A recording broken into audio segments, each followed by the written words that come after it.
Deus, nós queremos abençoar a vida do Marcos. O Senhor coloque nos seus lábios a graça necessária, a unção necessária, a porção do Teu Espírito e a habilidade, Senhor Deus, de trazer aquilo que o Senhor quer trazer para a Tua igreja nesse dia, Pai. Usa Ele com destreza, com habilidade e com a sabedoria do Senhor, Pai, em nome de Jesus. Amém, amém.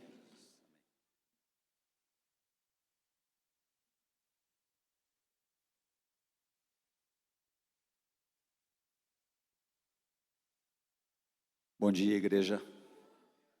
Graça e paz.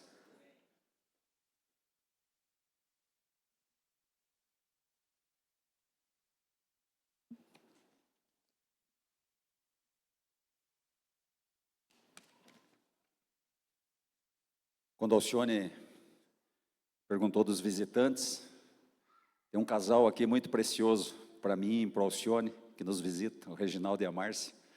Não é a primeira vez, mas fazia bastante tempo que a gente não via eles aqui. Sejam bem-vindos. Amém? Queridos, o Senhor colocou uma palavra no meu coração e eu dou graças por isso, porque tem tudo a ver com o que o Daniel falou, com o que a Agus falou, com o que o Alcione orou agora. Dá para diminuir um pouquinho o microfone? Eu já falo alto ainda, fica alto o microfone. Queria te convidar a abrir a tua Bíblia no livro. Obrigado, Pedro.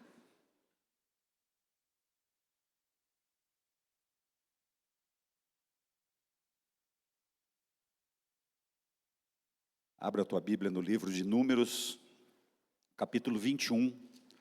Vamos ler do versículo 4 até o 9. Números, capítulo 21, do 4 ao 9.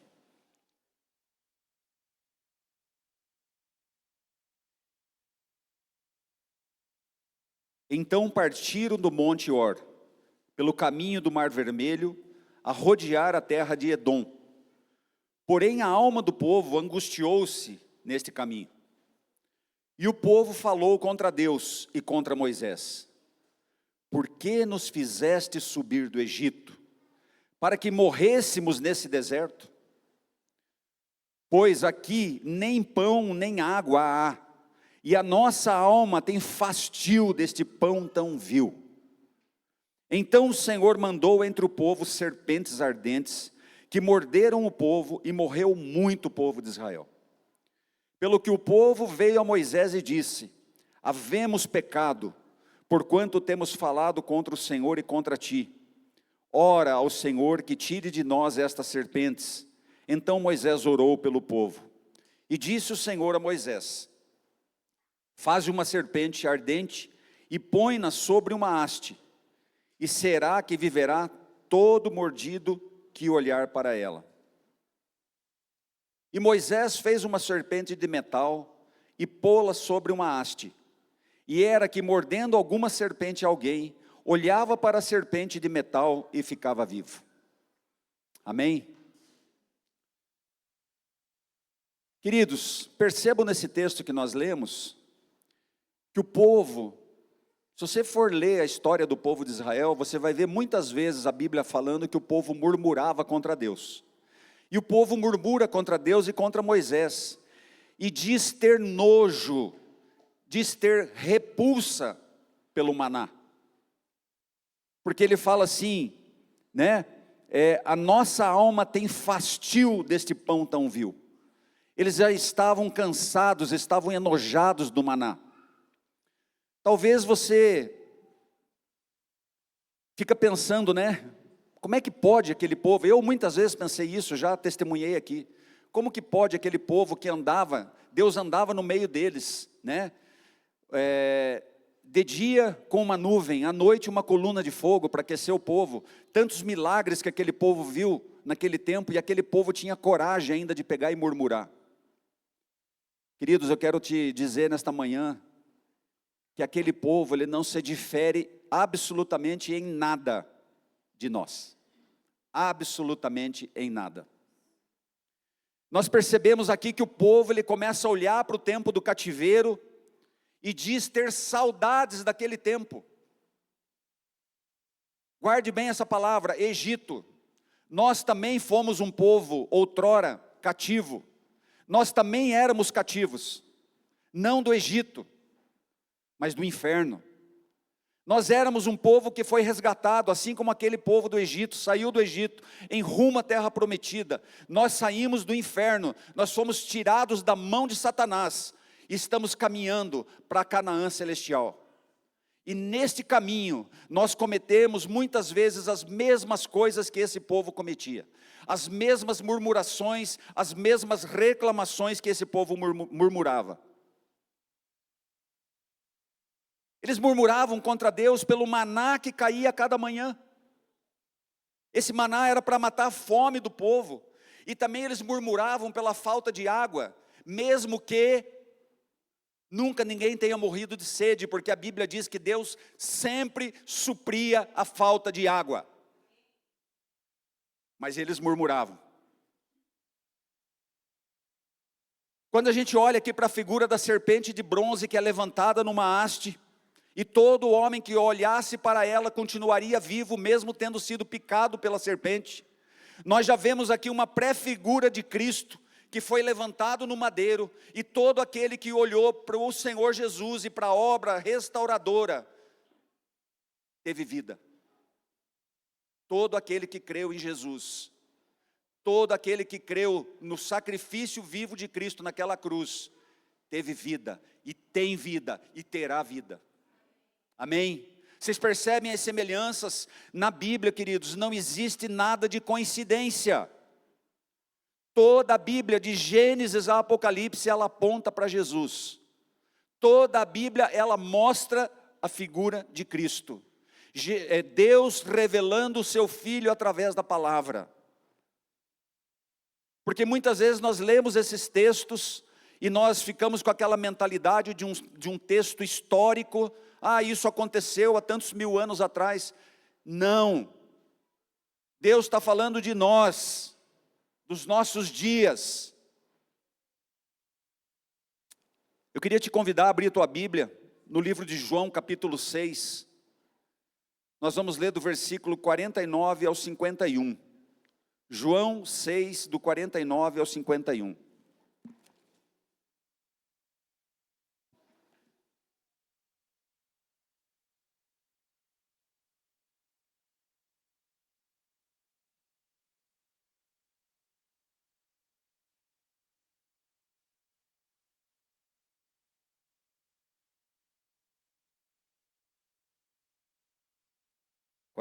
ao 51. Vossos pais comeram o maná no deserto e morreram. Isso aqui Jesus está falando, amados. Este é o pão que desce do céu, para que o dele comer não morra. Eu sou o pão vivo que desceu do céu. Se alguém comer desse pão, viverá para sempre. E o pão que eu der é a minha carne, que eu darei pela vida do mundo. Vocês percebem, amados? Aquele povo tinha o maná que descia dos céus. Nós temos Jesus, que é o pão vivo que desceu dos céus. A palavra de Deus fala que Jesus é o pão vivo que desceu dos céus para saciar nossa fome e nos dar vida. Lembra que foi falado aqui no início, Daniel falou a respeito de fome. Queridos, a nossa fome nós temos todo dia. Sim ou não? Nós temos o privilégio de termos, a grande maioria das pessoas, 3 refeições ao dia. Se a gente pula uma refeição, a gente já fica com um pouquinho de fome.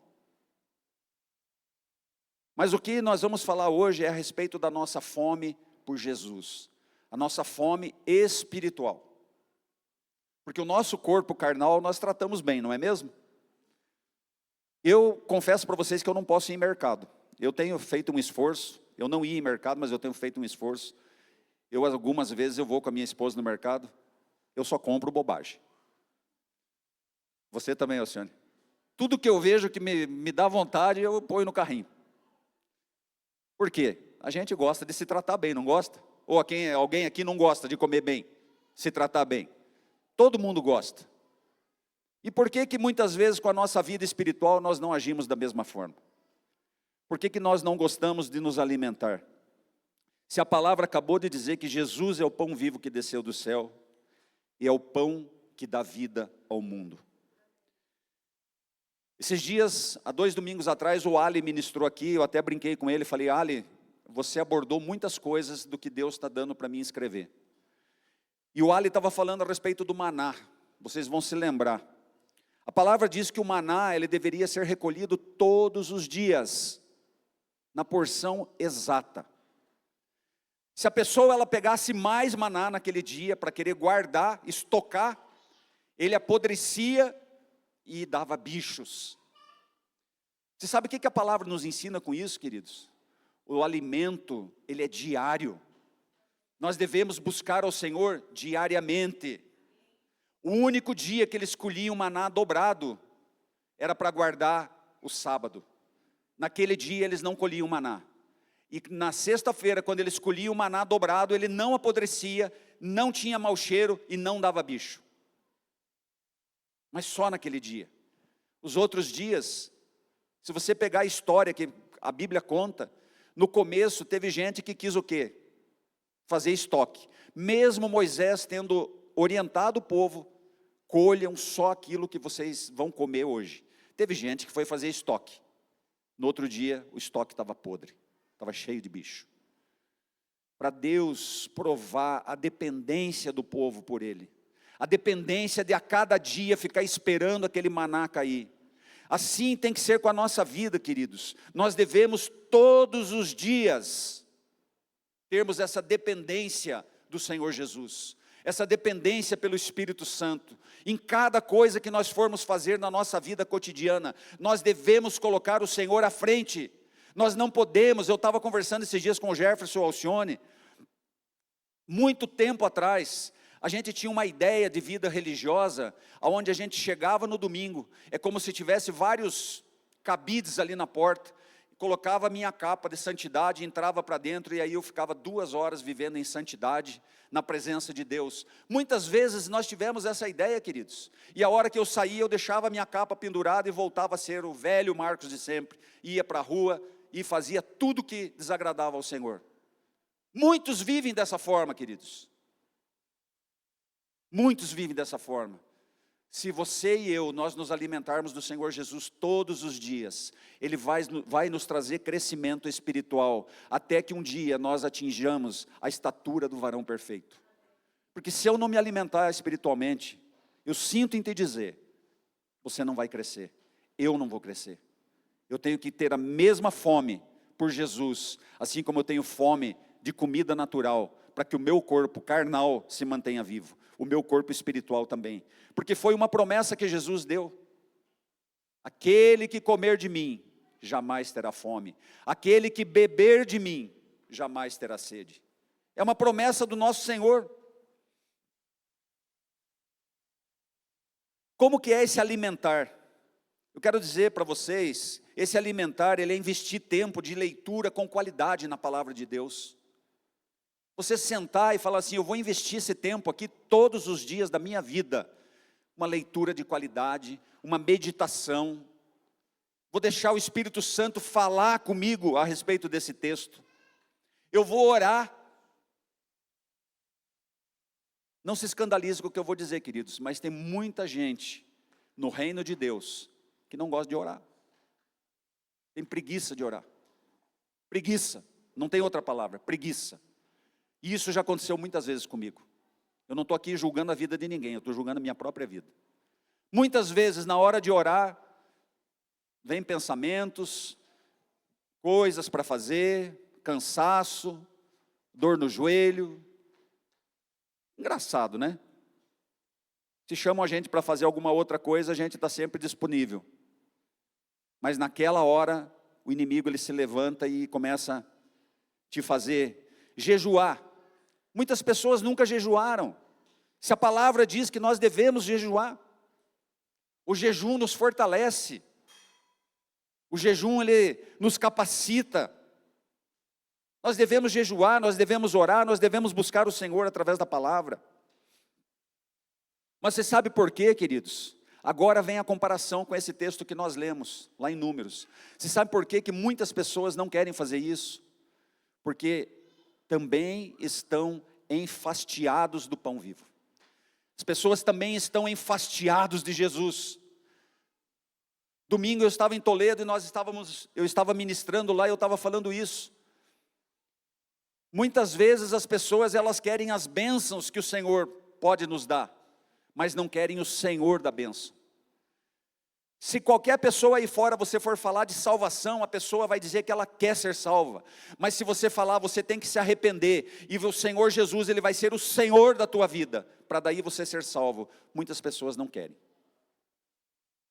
Querem a salvação, mas não querem o dono da salvação. Nós vivemos um tempo, queridos, e ontem numa reunião nossa aqui de estudo da palavra pela manhã, eu estava comentando sobre isso. Nós vivemos um tempo de uma sociedade muito chata. Não pode nada. Você tem que medir o que você fala, você tem que cuidar com isso, com aquilo. Muito chata, muito cheia de mimimi. Se você for para a palavra de Deus, tem pessoas que não gostam das pregações. Ah, mas aquele pastor falou tal coisa, eu não gostei. Jesus, quando ele pregava, ele não estava preocupado se os outros iam gostar ou não. Ele falava aquilo que o Pai colocava no coração dele, e ele falava. Queridos, nós vivemos um tempo do hedonismo. O Ali falou sobre isso aqui. O que é o hedonismo? Eu só faço aquilo que me dá satisfação. O homem que vive no hedonismo, ele só faz aquilo que dá satisfação para ele. Aquilo que ele tem que pagar um preço, se ele tem que fazer algo que ele não gosta, ele não faz. Isso chama-se hedonismo. Nós gostamos de coisas prontas, sem sacrifício algum. E isso também, queridos, é pela sociedade moderna que nós vivemos.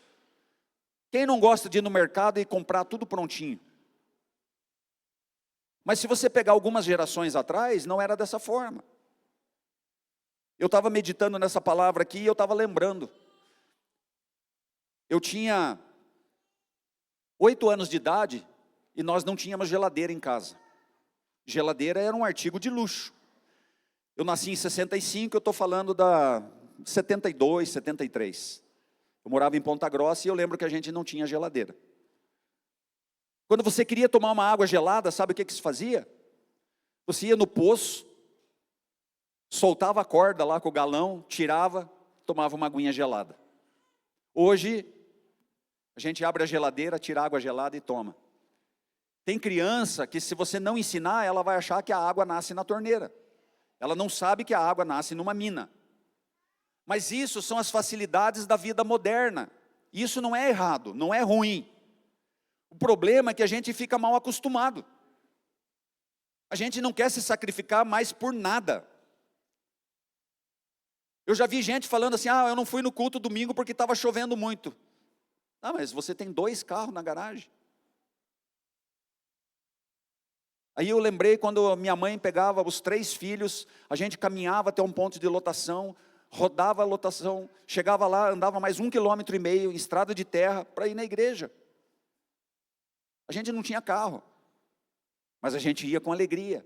E hoje em dia, está chovendo, eu não vou, mas o teu carro está na garagem. Eu só estou dando alguns exemplos, queridos, para mostrar que as facilidades, elas nos acomodam, e a gente tem que cuidar com isso. Aí dentro desse hedonismo, só faço o que me dá satisfação, lê a palavra para quê? Lê a Bíblia para quê? Para que ler a Bíblia? Se nós já pegamos versões faladas, só pegamos o nosso pendrive, colocamos no carro e ficamos ouvindo. Isso não é errado, querido. Só que isso não pode substituir a leitura da palavra. A palavra de Deus, a minha Bíblia é toda pintada. Se você pegar a Bíblia do Alcione, a Bíblia do Jefferson, do Elvis, dos outros irmãos que a gente vive mais próximo, as Bíblias são todas marcadas, todas escritas, todas pintadas. Aquilo que Deus vai falando, a gente vai escrevendo, uma palavra falada, você vai talvez escutar naquele momento, depois você não vai nem lembrar mais. Não é errado, só não pode substituir. E pior, Qualquer dúvida que eu tenho, às vezes lendo a palavra, eu nem vou pesquisar. Eu já vou direto no Google. O Google me dá a resposta. Eu quero dizer para vocês, queridos, que aquele que escreveu a palavra, aquele que inspirou a palavra de Deus, ele habita no coração de cada um de nós. E se ele inspirou aqueles homens para escrever a palavra, você acha que ele não tem capacidade de nos revelar aquilo que a gente não está entendendo? Aí eu li um trecho aqui, eu não entendi. Ore, Senhor, eu não entendi. O que o Senhor quer mostrar com isso? Não falha, Deus não falha. O Espírito Santo vai te revelar. Ele vai te falar o que você precisa ouvir naquele exato momento. Não fique comprando as coisas prontas. Não vá atrás de Google, não vá atrás de coisas que outros tiveram.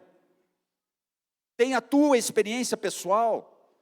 Nós temos muitas vezes aquela capacidade de querer viver a experiência dos outros. Então, por exemplo, na minha casa, meu filho e minha esposa. Se a minha esposa ela busca muito a Deus, muito, eu falo assim, não, eu não preciso buscar, porque eu já estou na mesma vibe. Não, isso é individual. Cada um tem que buscar individualmente. Ou eu, como chefe de família, só eu me alimento lá na hora do almoço, o Tiago e a Tânia ficam olhando, porque elas vão ser alimentadas porque eu estou me alimentando. Não, é a mesma coisa. Nós temos que buscar, queridos. Nenhuma leitura substitui a leitura da palavra de Deus. Eu já encontrei irmãos que leem todo dia o pão diário. Amém, é uma bênção o pão diário. Mas aquilo tem que ser um complemento e não uma substituição. Leia a palavra, foque na história, veja o que uma história completa a outra. Eu já conheci pessoas que se você perguntasse se Davi viveu antes de Moisés ou depois, a pessoa não sabia. Isso é falta de conhecimento, queridos. E o conhecimento a gente só tem se a gente buscar.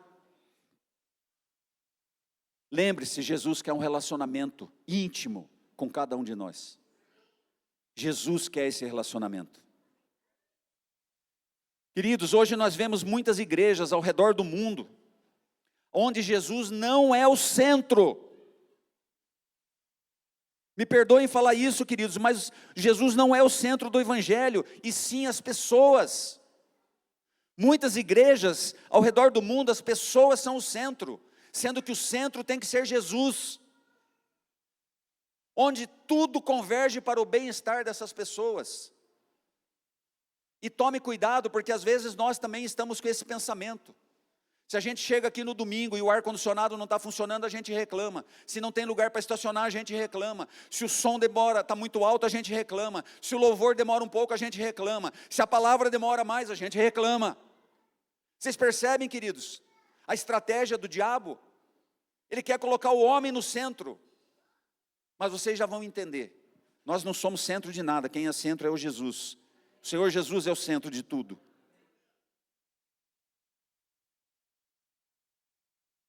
Eu relacionei aqui algumas comparações das pregações modernas com as pregações de Jesus.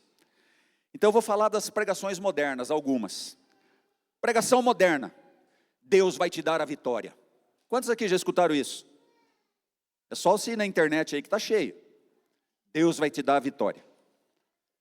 Queridos, isso não é uma mentira. É verdade. Mas o que a palavra diz? Buscar em primeiro lugar o reino de Deus e a sua justiça, e todas as outras coisas vos serão acrescentadas. Não é em busca só da vitória. Não é em busca só da vitória. Deus vai te exaltar. Esse é outro tipo de pregação. Deus vai te exaltar. Deus vai te exaltar, Alcione. Lá no teu trabalho, você vai ser reconhecido. Quem que não gosta de ouvir isso? Mas eu te faço uma pergunta. Quem que está no centro desse tipo de pregação? É o homem ou é Jesus? É o homem. Receba a tua vitória. Deus vai te restituir 10 vezes. Deus vai realizar os teus sonhos. Agora é só vitória. Deus tem coisa grande para você. O melhor de Deus ainda está por vir. Essas são as pregações modernas, amados. Aí talvez você esteja falando, o Marcos enlouqueceu. O que tem isso de mais? Eu quero te mostrar as pregações que Jesus fazia. totalmente controversas a essas que eu acabei de falar. As pregações de Jesus eram assim, ó: quem perder a sua vida, salvá-la. Percebe a diferença? Aquele que perder a sua vida por amor de mim, salvá-la. Percebe a diferença? Não ajuntem tesouros na terra, aonde a traça e a ferrugem corroem, os ladrões roubam e minam, mas ajunteis tesouros nos céus, que são para toda a eternidade. Estão vendo alguma diferença? Pessoas que muitas vezes vêm para o Senhor porque querem ganhar dinheiro, querem melhorar de emprego, querem ganhar casa nova, carro novo, emprego novo.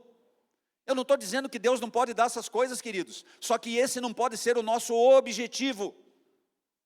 O nosso objetivo é servir a Jesus e não ficar preocupado em ajuntar tesouros aqui na terra. Esses dias eu estava ministrando para alguns homens e eu falei o seguinte: eu gosto de usar exemplos, né? Vamos dizer, Alcione, que você vai se tornar um homem multimilionário. Não estou profetizando isso na tua vida, tá? Não, mas eu não vou profetizar isso. É só um exemplo. Você torna um homem multimilionário e Jesus vem buscar a sua igreja. Aí Jesus chega para ele e fala assim: você não vai subir, porque você tem tantos bens que eu quero que você fique administrando. Respondeu. Vocês percebem? Nada tem valor, queridos. Eu falaria: Jesus, queima no inferno tudo isso aqui, eu quero subir. Eu quero que o Senhor me leve com a minha família. Eu quero ser salvo, eu, minha esposa, meus filhos, meus netos, meu genro, minha família toda. Ou se eu tenho algum bem, que queime no inferno. Eu quero subir, nada disso tem valor. Por que eu estou abordando isso, queridos? Para mostrar que o que tem valor são as coisas eternas. E nós gastamos a nossa energia, a nossa vitalidade, a nossa saúde com as coisas materiais. O que temos de mais precioso é o nosso tempo, e nós gastamos o nosso tempo em coisas materiais. Percebem, queridos? Deixa o Espírito Santo mostrar no coração de cada um de nós aquilo que tem o verdadeiro valor para nós. Jesus vindo buscar a sua gloriosa noiva, e nós indo reinar com o Senhor por toda a eternidade. Alguém aqui de sã consciência vai querer ficar aqui nessa terra? Ah, eu tenho muita coisa, eu tenho que ficar cuidando. E daí? Para onde eu vou, não vou precisar de nada. Deus vai suprir todas as coisas. Vocês percebem como a gente começa a entrar numa vibe assim no mundo de engano, e quando a gente vê, a gente está nesse ritmo também. Aí Jesus, outra pregação de Jesus: o meu reino não é deste mundo. As pessoas da época de Jesus esperavam que ele viesse reinar como um rei que eles conheciam. E aí Jesus fala: o meu reino não é desse mundo. Outra pregação muito impactante de Jesus: toma a tua cruz e siga-me. Eu já confessei para os irmãos que eu demorei muito para entender esse toma a tua cruz. Quando eu me converti, eu lia isso na palavra, e eu escutava muitas brincadeiras, e a palavra diz que as más conversações corrompem os bons costumes. Então tinha gente que falava assim: ah, minha cruz é minha sogra, ah, minha cruz é o meu patrão. E a gente começava a ouvir aquilo e achar que era. Não é. Eu vou abordar aqui depois um pouquinho o que é tome a sua cruz. Jesus fala: entre pela porta estreita. A porta que conduz à perdição, ela é larga, vai aos feixes. Mas a porta estreita, eu ouvi uma pregação uma vez onde o pastor falou assim: ela é tão estreita, tão baixinha, que você só passa por ela ajoelhado. Sim ou não? A porta da salvação é estreita, mas dá para cada um de nós passar, é só a gente querer. Aí Jesus vem e faz uma outra ministração e fala assim: o mundo irá te odiar. Vocês percebem a diferença daquelas pregações modernas? Nada a ver com o que Jesus falava.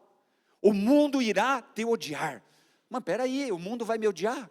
Jesus já preveniu: o mundo vai te odiar sim. Aí Jesus fala: no mundo tereis aflições. Ah, mas agora eu me converti, fiquei doente. Que Deus é esse que deixa eu ficar doente? Querido, vai estudar a palavra. Ah, mas agora eu passei por uma frustração muito grande no meu trabalho. Vai estudar a palavra. No mundo tereis aflições, mas tende bom ânimo, porque eu venci o mundo. Então Jesus, ele deixou tudo avisado. Como costumo dizer, ninguém é pego de calça curta. Jesus já deixou tudo avisadinho. Você quer caminhar comigo? Então esteja preparado para morrer. Você quer caminhar ao meu lado? Esteja preparado para ser odiado. Você quer caminhar comigo? Esteja preparado para renunciar a todas as coisas. Abra a tua Bíblia em Marcos capítulo 8, versículo 34 a 38.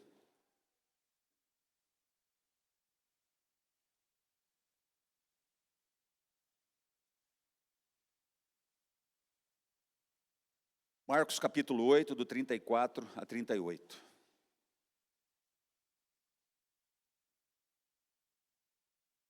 Queria falar um pouquinho a respeito de tomar a cruz.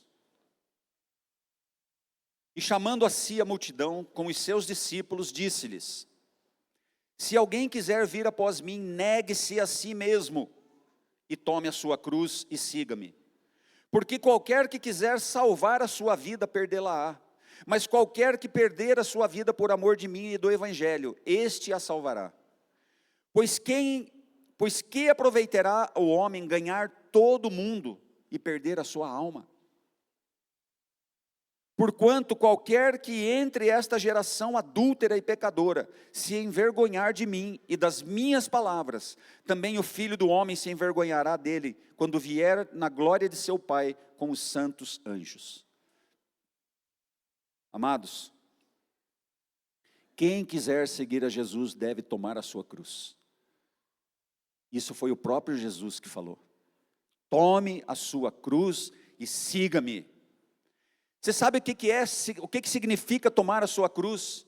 Tomar a sua cruz significa que você deve morrer todos os dias. Todos os dias o teu velho homem tem que morrer. Quando nós nos convertemos e entregamos a nossa vida para o Senhor Jesus, e nós descemos as águas, fomos batizados, nós aprendemos que o nosso velho homem, ele morreu, e é isso mesmo. Uma nova criatura surgiu. Só que esse velho homem, ele tem mania de querer ressuscitar, vocês sabiam? O meu velho homem, pelo menos, tem mania de querer ressuscitar. Ele está morto. Mas muitas vezes eu tenho que olhar para a cruz e falar: você vai morrer de novo. Queridos, tomar a sua cruz é você morrer para o mundo e viver para Cristo. Isso é tomar a sua cruz. Negar a si mesmo, negar os meus desejos, as minhas vontades, o meu bem-estar agora não importa mais. Domingo passado eu falei sobre isso. Quando nós nos convertemos, eu falei: Senhor, agora o Senhor é Senhor da minha vida. Então eu tenho um Senhor. Eu não posso mais ter minhas próprias vontades. A minha vontade tem que ser a vontade daquele que me arregimentou, daquele que me comprou. E ainda eu brinquei, né? Eu falei, quando eu era criança, a minha mãe costumava dizer assim: você não se manda, você vai fazer o que eu estou mandando. E se você parar para analisar, a nossa vida com o Senhor tem que ser dessa forma. Eu não tenho mais vontade própria. Eu tenho que colocar em oração: Senhor, eu estou com tal projeto. Isso é da sua vontade ou não? Isso vai glorificar o Senhor ou não? Isso vai engrandecer o reino aqui na terra ou não? Ou é algo somente para mim, meu próprio prazer, para minha própria vontade? Você vai ter a resposta. Só que eu quero te dizer que a resposta nem sempre é a resposta que a gente quer ouvir. Mas a resposta, ela não falha. Ela vem. Porque se ela falhasse, queridos, o Espírito Santo seria mentiroso. Mas o Espírito Santo que habita em cada um de nós, a Bíblia diz que Ele é o Espírito da verdade. E Deus é um Pai amoroso, Ele sabe o que é melhor para cada um de nós. Muitas vezes é difícil da gente ouvir os nãos de Deus. É gostoso ouvir um não? Eu vou pedir uma coisa, Digão, você podia fazer tal? Não, não posso. É ruim ouvir não. E os nãos de Deus? Senhor, mas estou orando para tal coisa, não acontece. Para e ouça. Será que Deus não está falando não para você?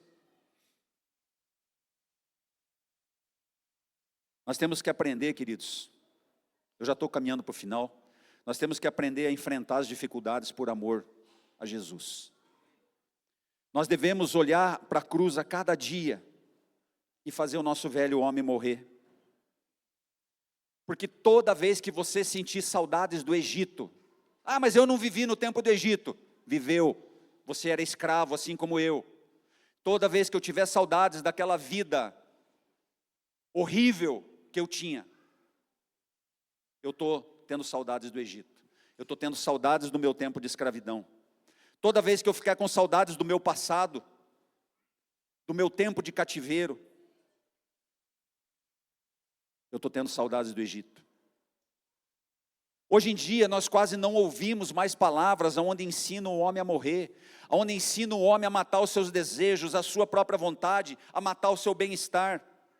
Mas nós vemos um evangelho, me perdoem queridos, mas nós vemos um evangelho muitas vezes frouxo, onde nós podemos tudo. Sabe por quê? Porque Deus me perdoa, Ele me ama e Ele quer o melhor para mim. É isso que a gente ouve, queridos. Um evangelho onde podemos fazer qualquer coisa, porque Deus sempre vai nos perdoar, Ele me ama, Ele quer o melhor para mim. Lembre-se disso, queridos. Isso não é mentira. Jesus te ama, Ele quer o melhor para você. Mas você não pode fazer o que você quer, porque você tem um dono, você tem um Senhor. Percebe a diferença? Como o diabo, ele pega as verdades que estão na Bíblia, e no meio dessas verdades ele injeta algumas mentiras, e nós passamos a acreditar naquilo como se fosse verdade. Temos que tomar esse cuidado, amados.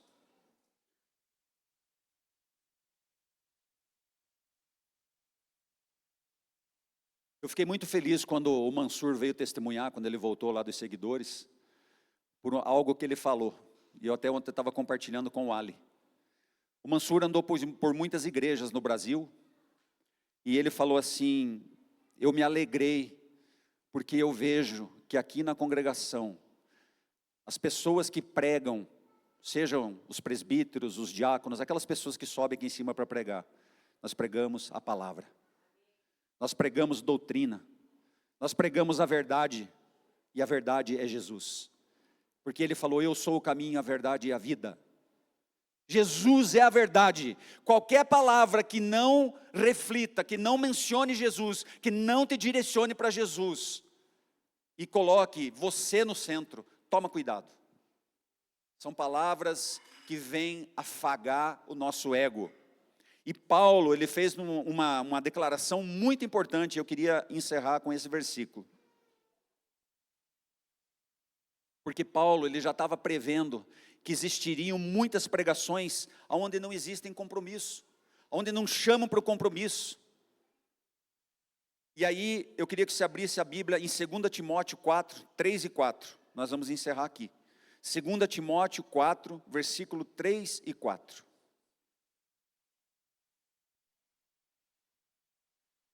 Queridos, talvez vocês não estão gostando do que eu estou falando aqui nesta manhã, mas eu estou com meu coração muito tranquilo, porque eu estou falando exatamente aquilo que Deus mandou eu falar. Eu escrevi exatamente aquilo que Deus ministrou para a minha vida. Eu não estou aqui para julgar ninguém. Essa palavra, em primeiro lugar, ela veio para a minha vida, e eu estou repartindo com a igreja.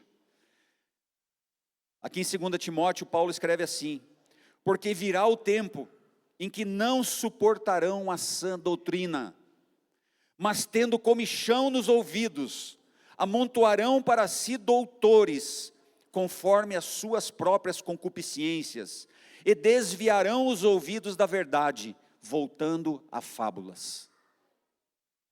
Vocês percebem, queridos? Desviando os ouvidos da verdade. Quem é a verdade? Jesus. O que são as fábulas? São aquelas pregações onde me colocam no centro, onde buscam o meu bem-estar, onde buscam o meu prazer, onde buscam a minha vitória. Isso são as fábulas.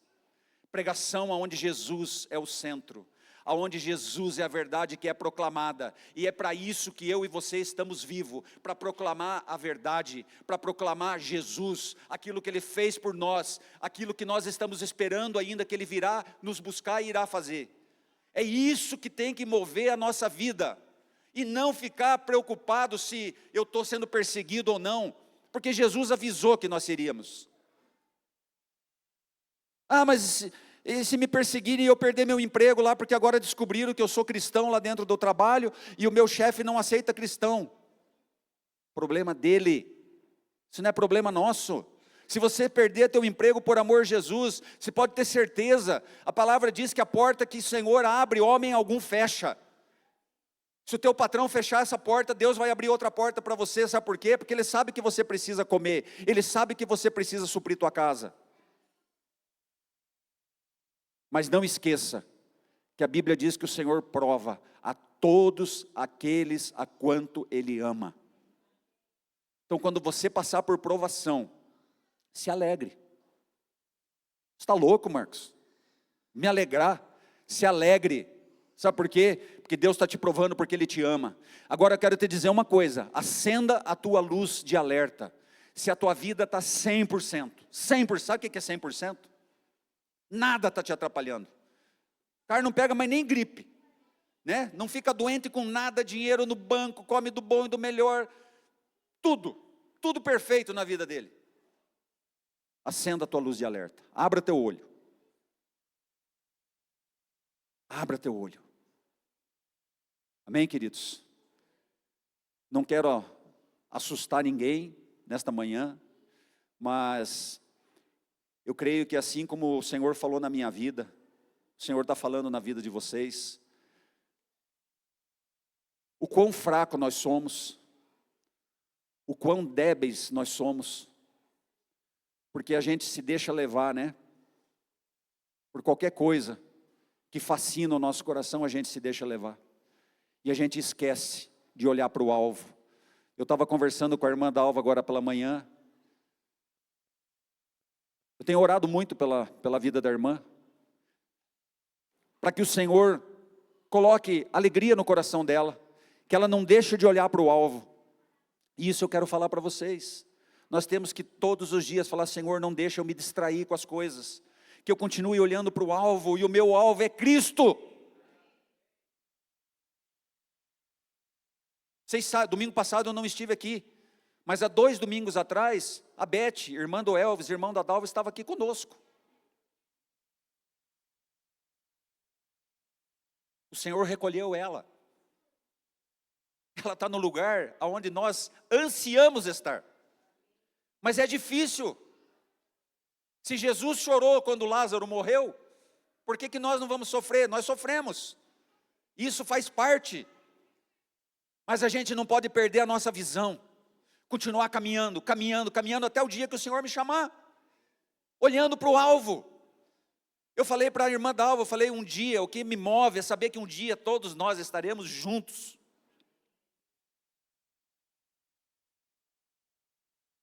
Essa é a nossa esperança, queridos. Jesus vai vir nos buscar, vai nos tirar dessa terra podre que nós vivemos. Esse mundo podre que nós vivemos.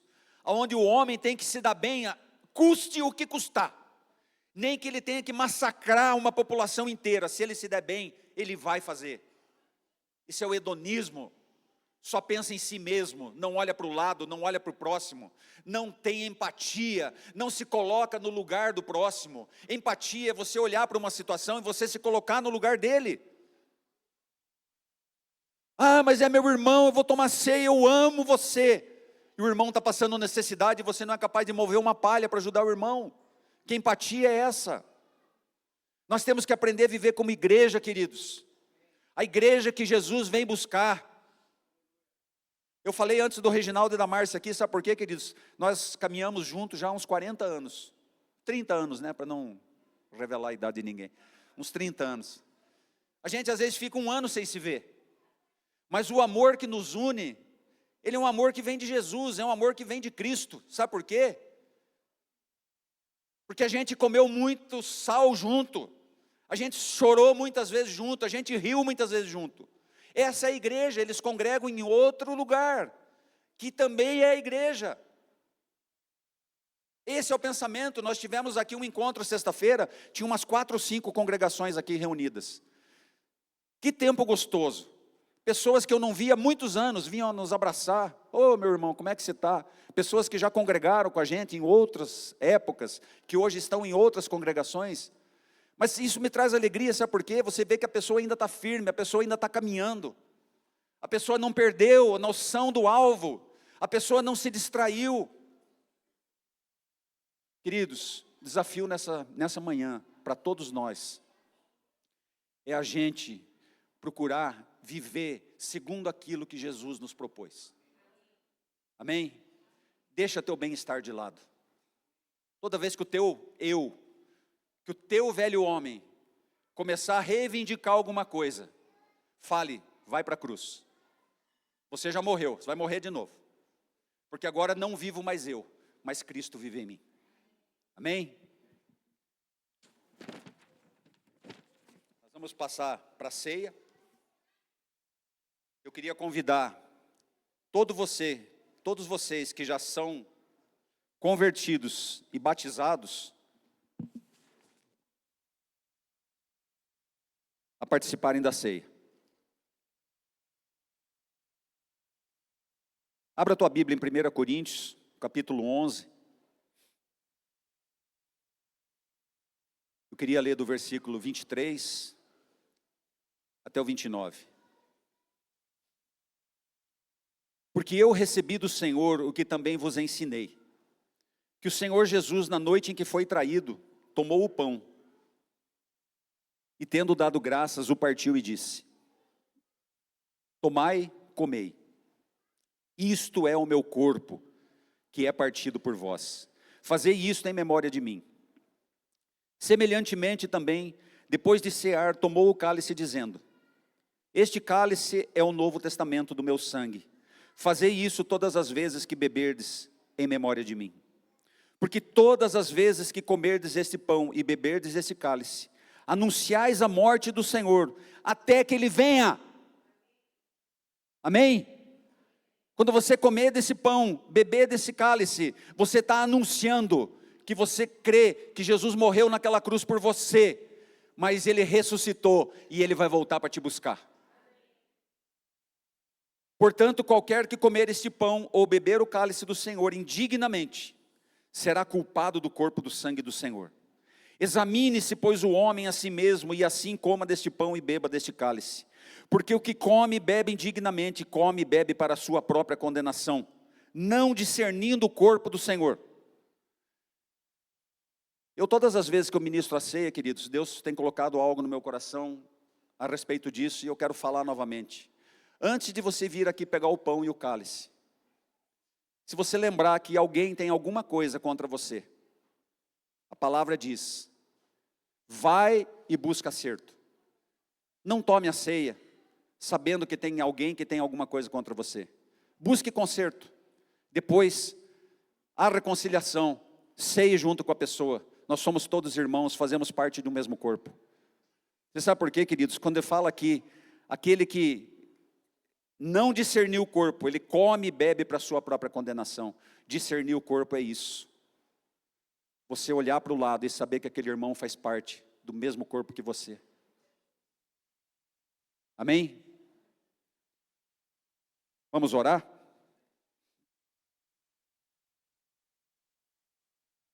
Pai querido, eu quero te dar graças, Pai, porque Tua palavra é viva, Pai, e eficaz, como a espada cortante de 2 gumes, Pai. E nós, Pai, nesta manhã, nós glorificamos o Teu nome, porque o Senhor falou conosco, Pai. Assim como o Senhor falou comigo nesta palavra, eu creio que o Senhor falou com a Tua igreja, Senhor. Obrigado, Jesus, porque o Senhor é a verdade, o Senhor é o caminho, e nós não queremos nos desviar os nossos olhos do Senhor, Pai.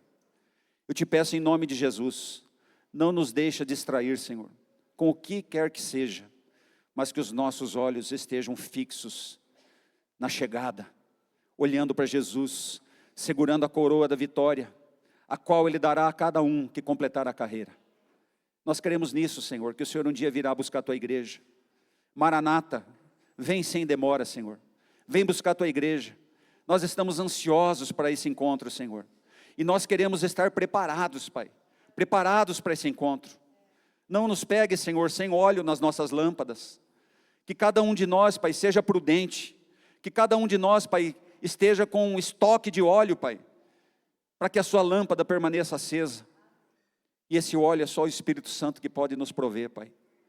Lugar algum pode vender esse óleo, só o Teu Espírito Santo pode nos prover. Senhor, nós vamos participar da ceia agora. Senhor, lembrando que um dia o Senhor Jesus morreu naquela cruz por nós, mas ressuscitou e está vivo, assentado à destra do Pai. E um dia virá nos buscar, cumprindo aquilo que a Tua palavra diz, Senhor. Nós vamos comer e beber do Senhor, Pai, porque nós precisamos nos alimentar. Nós precisamos nos alimentar espiritualmente, Senhor. Ensina a cada um aqui, Pai, coloca o desejo no coração de cada um, de ter essa vontade de alimentar, Pai, o seu corpo espiritual, assim como a gente tem desejo de alimentar a nossa carne. Pai, que o nosso desejo seja, Pai, para que o nosso espírito, ele possa crescer, Pai, em verdade, em sabedoria, que o caráter de Cristo seja implantado em cada um de nós, Pai, que eu morra a cada dia, Pai, que as pessoas olhem para mim e não vejam mais o Marcos que elas conhecem, mas que elas possam olhar para mim e ver Jesus através da minha vida, que essa verdade seja na vida de cada um de nós, Pai, em nome do Senhor Jesus, Pai. Glorificamos a Ti, Senhor. Aleluia. Queria te convidar a sair do teu lugar. Vamos fazer 2 filas, né? Você vem buscar o pão, o suco.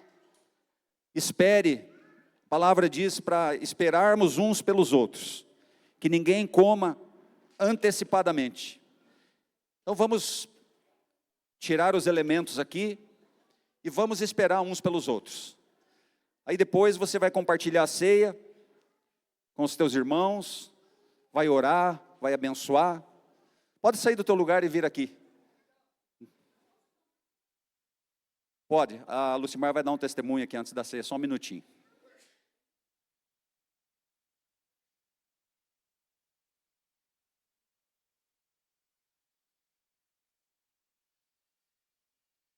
Bom dia, igreja. Acho que a palavra que o Marcos falou hoje, eu não podia deixar de testemunhar e pedir. A gente está ficando velho, né? Nós estamos ficando velhos. Nós que somos uma geração antiga aí da igreja, a gente está ficando velho. E os nossos intercessores estão acabando. E me chamou muita atenção, óbvio que a gente passou aí pela perda da Beth, né? Mas Deus tem falado muito assim para a gente ter gratidão pelas pessoas que intercederam pela nossa vida, uma vida inteira, né?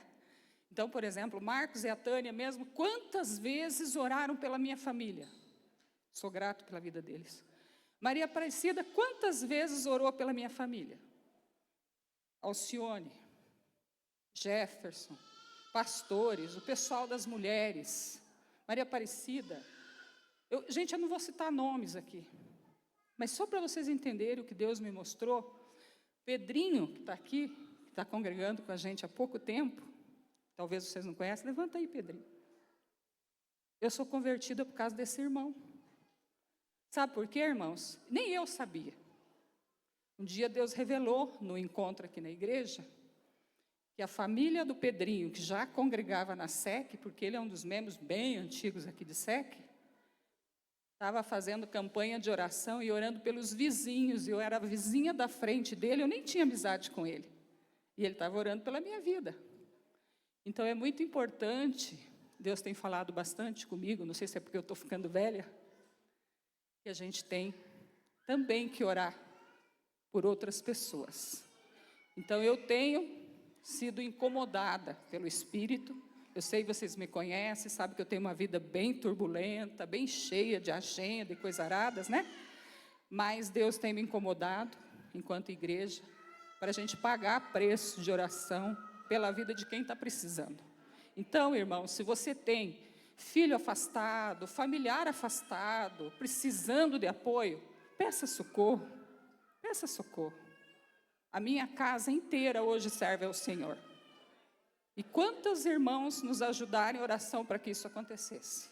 Então a gente precisa, enquanto igreja, abrir o coração, abrir a nossa caixinha preta e se agarrar com os irmãos, porque é a igreja que cura, junto, caminhando junto, tá bom? Não é a gente chegar aqui, que nem diz o Marcos, botar roupinha e sair. A gente tem que pagar preço de oração pelos nossos filhos, pelos nossos familiares, porque é a gente que vai consertar isso, junto com Jesus, obviamente, né? Ok? Me perdoe, mas eu tinha que compartilhar isso. E daí, como o Marcos falou, na sexta-feira, a gente ficou tão feliz vendo várias pessoas, né? Que inclusive eram intercessores. Agora a gente tem a Dalva, toda manhã, essa abençoada manda um versículo bíblico para a gente. Vamos ajudar em oração. Vamos nos fortalecer e abraçar esse ministério junto com os irmãos, na vigília, aqui na igreja, né? Nesse grupo, que 5 horas da manhã tem grupo, 3 horas da manhã tem grupo, e às vezes a gente acorda na madrugada e fala, será por que eu estou acordando, né? Ah, é insônia. Deus querendo que a gente ore e a gente fazendo de conta, passando batido, né? Vamos ter mais atenção ao Espírito Santo. Amém? Obrigada. Você pode sair do teu lugar, vir até a frente. Vamos fazer 2 filas aqui, né? Fiquem à vontade. Glória a Deus.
Irmãos, você pode compartilhar da ceia, coma o pão, beba do vinho, ore com alguém, abençoe a vida de alguém, em nome de Jesus.